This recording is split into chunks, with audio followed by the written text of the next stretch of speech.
Good afternoon, Ben here, B&H Motorsport. This long-awaited, and it's part 4 of the modification of the L200 chassis. But been a bit busy with work recently, so not too many videos. So every Saturday or Sunday when it's good weather and I'm not doing overtime, I'm making the 4-link brackets out of thicker steel, fabricating them.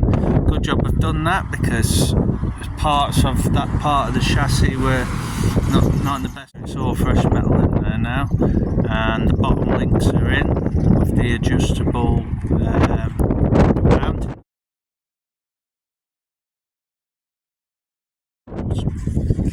We'll go round in a minute. Other than that, at the minute, obviously last night I removed a cross member, a round cross member. That's to let me get the triangulated top links in. That was way of me lowering the car even more, so that was another problem. The other problem, which is an older problem, was the chassis. So where the rearmost top mounting bracket was onto the axle, that contacted the bottom of the chassis rail. So the last video showed a notch. Now I'm in the process of cutting that notch out, so we'll have a look around. I've removed the shock absorber, and you'll notice the rod frame has now disappeared. So yeah, great. If you like this kind of thing, a bit different on an L200, lowering it, that's the way I'm going, and I'm enjoying it, enjoying the project. It'll all be fresh and dandy, looking sweet. Yes, please excuse, we start of winter now in the Falklands, bit showers. Don't you can see that. You've probably seen that in the last video. There's the cutout, but I've actually come further back, so I've got a different axle position now. Now I've lowered it, so you can see I've started to cut that. I've removed the circular bar there that allows the diff to come right up into here now. Well, as far as the notches will take it, and on these 2 points here and here, there's going to be a bit of framework, and it's going to be the 4 links disappearing that way and up towards that way, like that, you see. The angle there has got to be between 40 and 70, around 70 degrees. I'm heading towards 70 degrees. See, now I've got plenty of space down the sides of the chassis. If you go over to the other side, all I've got is brake lines really to work around. I've got no fuel tanks in there. Got shockers, you're probably not seeing the brackets are there, not painted up properly yet, just dusting really. And that's how much lower they are. So don't forget, the frame's higher, the shocks are lower. So we've got around there. This is the 4-link setup. This is the lower links. You can see there I've got, if you can imagine, this hole here was the original. So I've gone, each step's about 22mm, so I've got them written there, and that is distance from the floor. P1 I've actually I've got here. So that's position 1, 2, 3, 4, and obviously the original position was the number 4 there. This side you've got P1, which was the original position. 2, 3, same again. A few figures there. That's distance of the 4 millimeters. You see this top point here. This is actually where the top link used to be in. So you had this one, the bottom link, the foremost bottom link was in to this bottom hole, and the top link was into this hole. So you can see how much I've had to bring that link up to get to the right geometry, and it's actually the anti-squats now perfect. So when this is lowered, as you can see, I'm up at the minute on the bloody block. I've got my angle of the diffs sort of sorted there. This levels out. This is more or less level, which it wasn't before. It was all weird and wonderful angles, and that's the space I've got to work in there. So imagine something mounted here for the top link and coming in to the chassis there. The actual going on about the top link, the actual top link is the constant.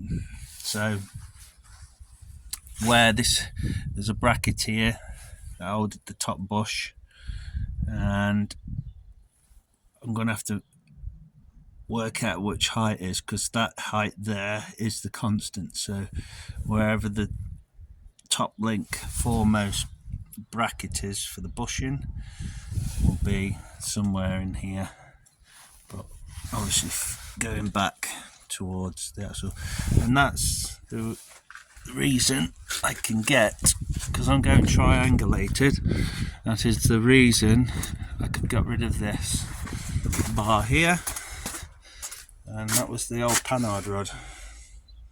So that was on the mounted on the right, going over to the left, if you know what I mean, if you're looking from behind. So, you know, dropped another fair few kilos there, which is about 5 to 7 kilos, something like that. And you can see this is one of my looking a bit rusty now because it's not been anywhere. It was painted. That's one of my top links, and you can see that's actually been shortened to around 70% of the bottom link, and there's reasons for doing that, all to do with articulation and things like that. So that's actually, there were even lengths top and bottom, but that link's always been shortened, and that's, you know, as it comes in, you can see the condition. It's an old car, 2009.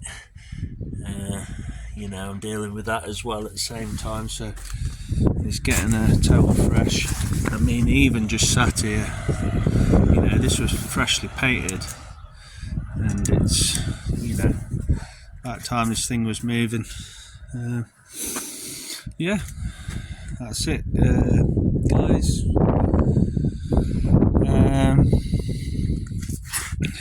More to the next part of the video. You'll see them notched out and see how far I get on.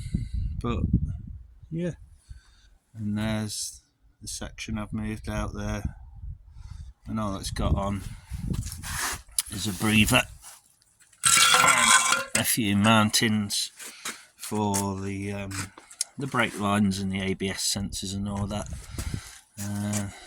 And you should see it's, yeah, it's getting a bit tired. Well, that's just shit that's come out of that. Right, happy days. Let's get on to it. Oh, it's Saturday evening, and I've just spent the last fair few hours welding up the C notches, for the L200 in order to lower it.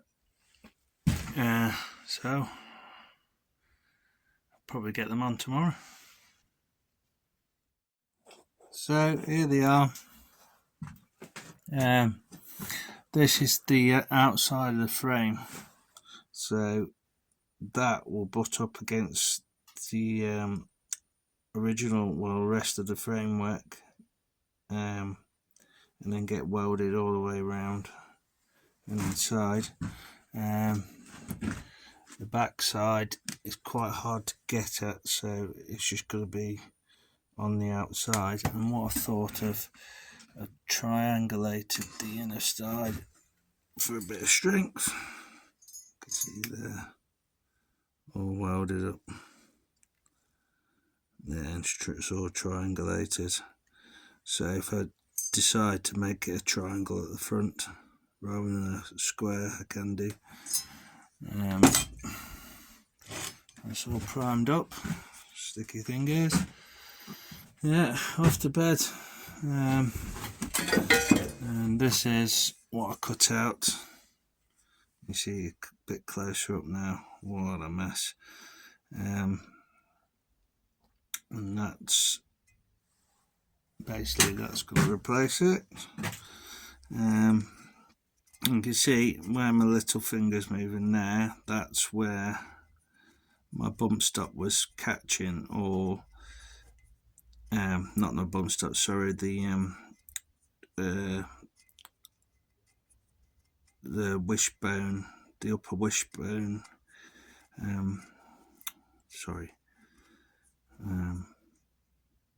this is where my little finger is. This is where the top link was catching. So obviously that's why I've had to go inboard. But even so, I've had to cut all that out to have it as low as I want to go. So basically I've gone into the frame a bit, and that'll help me do it. So this gap here is around 75mm. So you can see how far. Basically it's probably gonna sit at ride height in there, and this gap here allows the suspension to travel up if it needs to. So ride height is probably there, and then this gives you the clearance for the suspension travel. Hope you like it. Don't forget to subscribe, like, and share.